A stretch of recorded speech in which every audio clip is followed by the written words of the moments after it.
Good afternoon and welcome back to another ironic introduction to another video. Today I've got Alliance War Season 20, Episode 4, War number 4, and this war ended up going okay for me. I haven't been performing amazing this season, it's just because I've been crazy stressed at work, and it's definitely impacting my ability to play the game. It's not a good excuse, but it's the truth. So I'm coming into Path 2 on this Strike counter Wasp, and I wasn't sure what was up with this fight until there I dropped the heavy. She punishes me with a medium and then a heavy, and if she had comboed me into that heavy, I would be dead.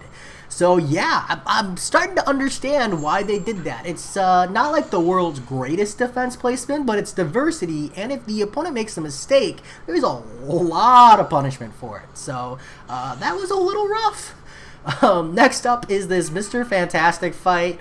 I could bring Omega Red, but I'm a pretty heavy Quake user, and like besides that really bad mess up on that Wasp, I was feeling pretty good at the moment. So I decided to heal up and jump into Mr. Fantastic. I shouldn't be anything crazy here. Just a regular Quake and Shake fight. I should have uploaded this video up to YouTube so I could fast forward. I can't, so I'll fill this brief period of time with words and nonsense to distract you from the endless Quake and Shake cycling. That helps no one, but soothes myself and makes me feel like I'm doing something productive in this video. It's my own version of effects and animations in this little corner and pocket of the war. Here, I do throw a couple heavies though, just because I know that I'm going to get him down in the second rotation, and I wanted to ensure that. A lot of times in Alliance War, because of the lower health pools at my tier, I throw heavies, I throw combos with Quake, because as long as I don't push them to a bar of power, I don't have to worry about baiting a special, and it lets me get some free cheeky damage in. Next up is a Domino. This is a Power Stack Outlast Backup Recovery Domino. So you don't want to be triggering Dexterity a lot. Just going to get a ton of power, and then you're going to be in problems. So it's a lot of like parrying and blocking and heavy baiting, and then just like tanking specials to the face. On your block, you can see here I triggered the Power Snack. It's not like the end of the world, but it's just less than ideal. I'm trying to get her up to Spore count. I didn't get a whole lot on right away, but I was able to get my D-Gen on to start that damage trigger. And then I get the second D-Gen on, pushing her up to a special 2. This is like really ideal for me. And from here, I'm just doing my standard parry stall. You can see there that the parry failed to trigger the stun. So I'm going to opt to bait out the special and then punish the special 2 afterwards. Here, backup recovery triggers, so she has that huge power gain. I punish her heavy again with another heavy. The first D-Gen placement doesn't trigger, but the second one does, so that works out in my favor. Another heavy here to continue that dot damage. From here, it's my standard parry stall. She does go for that special too. That puts me in a good place. I punch into Lucky. That was awkward, but not the end of the world. I'm like on my game here. I'm looking for it. I saw it coming, was able to back off. She can't punish you on the evade unless it's with a special, or if you're just not quick enough to throw up your block or dodge. But because I was quick enough to dodge off, I didn't have to really worry about it. Here, I'm going to trigger my heavy and then throw my special 3. I have taken a pretty good amount of chip damage this fight, so I'm trying to heal up, but I think I underestimated the amount of damage I would get off with my special 3.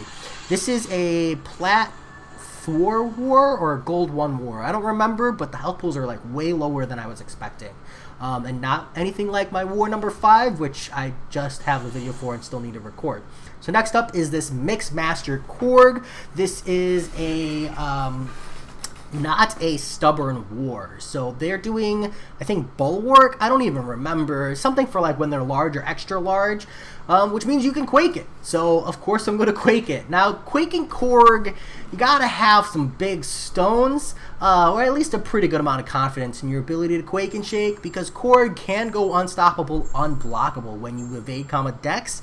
So as long as you're like really confident that you're in the corner and you can Quake and Shake and you're not going to take an unblockable hit to the face, yeah, everything will be okay. So here, I'm pretty confident in my Quake and Shaking abilities. I've already got him down to 60% just after 2 rotations. A big part of that is, you know, the difference in health pools. Also, like, the difference between a 5-star Korg here and a 6-star Korg here is massive. Like, just like health total-wise, it's huge. I know Korg is really good on Mixmaster and the aggression prowess here, but I'm just going to throw it out. It's not a good placement unless you're running Stubborn. I think if you're not running Stubborn, you need to put an anti-quake here and get the full advantage of the aggression fury and the evade. So put some other kind of non-quakeable fight, ideally, if you're not running Stubborn. Just because I think that's how you're going to get more value. I think if they had gotten more value out of that Korg, like we do on ours, they might have actually had a much better war here. But I think we still lose anyway, so none of that matters. Who am I to criticize? I actually don't remember if we won this war. I'll have to go look it up.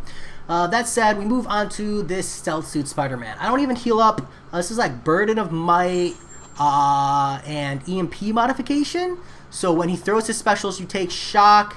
And when you gain a buff or something, you lose power. So nothing crazy. I'm gonna drop my degen here. I'm trying to hold block so he doesn't throw his special, so I don't take that shock damage. I did take a combo to the face, but I'm tanky enough that it doesn't matter. Stealth Suit, definitely not a really good placement there. I'm not sure what the logic was, especially with their tactics, but hey, maybe I'm missing something. Omega Red is rank 3, so I'm a little overtuned for that kind of a fight takedown. Next up, we have Sabertooth. Now, Sabertooth, this is the strike counter combat power rate. I imagine this is just a full diversity placement.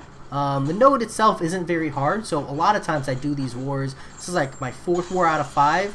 These fights are usually diversity placements, and for a good reason. I don't think there's a lot of champions you could place here that would be good, so it's a good throwaway spot. Actually, a lot of times I see people not even place 2 defenders there. That's how poor the node is.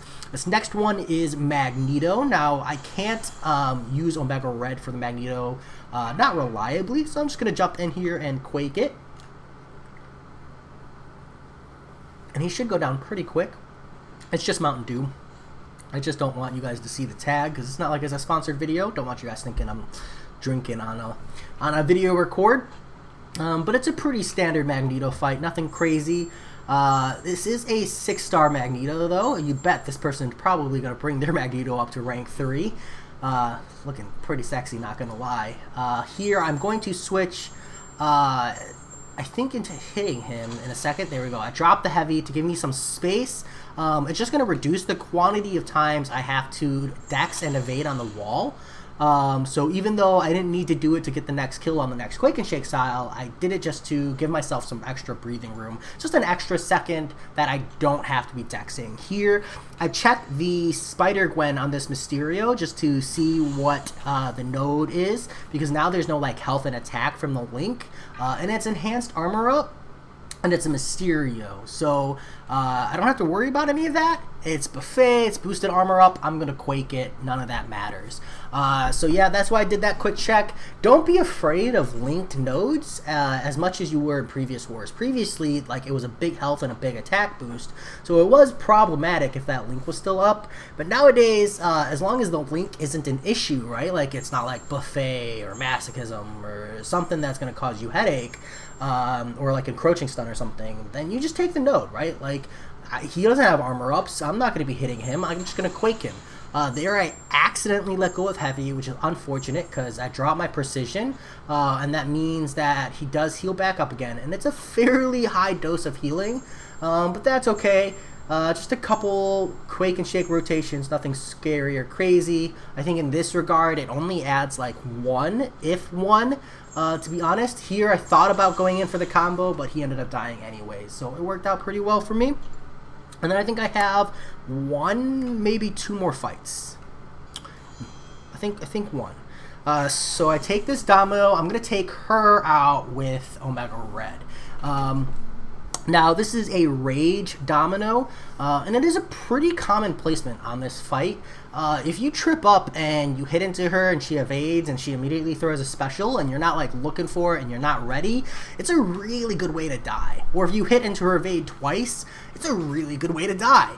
So I really understand the reasoning for this placement, plus like not a lot of great domino counters, plus handling Rage. So I think that all makes really good sense. I get a really aggressive intercept there that worked out for my favor. I'm able to immediately punish with my heavy, but I'm trying to get that proximity damage as much as possible. I've already triggered one Fury, which is not the worst, but she's losing a lot of health super fast. She goes crazy with a combo. I'm able to get a super aggressive heavy intercept. I don't know if that was luck or just blind stupidity, but either way, it worked out in my favor. She evades, I hit into it, I'm not quick enough to back off, and I end up taking huge punishment. I wait out the full duration on my parry stun there, and then get wrecked. So yeah, so like I was saying, I understand the logic. It's just poor play on my part. I definitely can take that fight, but you got to remember when you're fighting against Domino, especially on this node, that you look out for Lucky. When she's Lucky, you just got to back off. You just got to let the fight attrition out. So not my best performance, but, you know, we'll move on to the next war. As always, though, I hope you enjoyed, and I'll talk to y'all later. Peace.